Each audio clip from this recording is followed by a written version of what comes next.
వారి మీరు ప్రభా మీకు లెక్కలేని స్తుతులు స్తోత్రములు, మీ బంగారు పాదాలకు లెక్కలేని వందనాలు, కృతజ్ఞతాస్తుతులు చెల్లిస్తున్నాను తండ్రి. నాయన నేను మీ పాటి దాన్ని ప్రభా నన్ను నిలబెట్టి ప్రభా మరి మీ దాసులు ప్రార్థన చేయక అందుకొనటానికి నాయన అందరూ కూడా వాక్యాలు విని ప్రార్థన చేయటానికి మార్పు చెందాలి. ప్రతి ఒక్కరు కూడా దేవుడు అంటే తెలుసుకోవాలి. దేవుడు ఎంత శక్తిమంతుడో మనం ఎంతగా ఆలోచన చేసి మన ఆత్మను దేవుడికి అర్పించి పశ్చాత్తాపడి ఆయన ప్రేమగల దేవుడని అందరూ తెలుసుకోవటానికి దేవుడు ఎంతగా ఇక్కడ ఏర్పరిచిన ఈ ఒక్క సభ నా తండ్రి, మరి భోజనాలు ఏర్పాట్లు ఎప్పుడు కూడా నిత్యము ఏడాదికి ఒక్కసారి ఎంత ఘనంగానో జరుగుతూ ఉన్నాయి.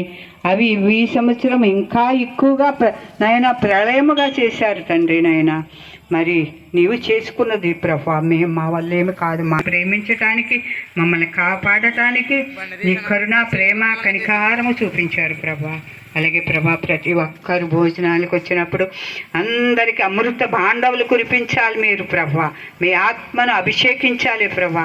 ఎవరి కోరికలు ఎలా ఉన్నది, నాకు ఇలా జరగాలని ఒకవేళ ఆలోచన ఉంటే సన్నిధికి వచ్చి మా ఒక్క పాస్టర్ గారిని పట్టుకుని మా సమస్యలు ఇవి, మా కుటుంబాన్ని గురించి ప్రార్థించండి అని నాయన వారిని అడిగినప్పుడు ప్రతి వారికి ప్రార్థన చేస్తారు.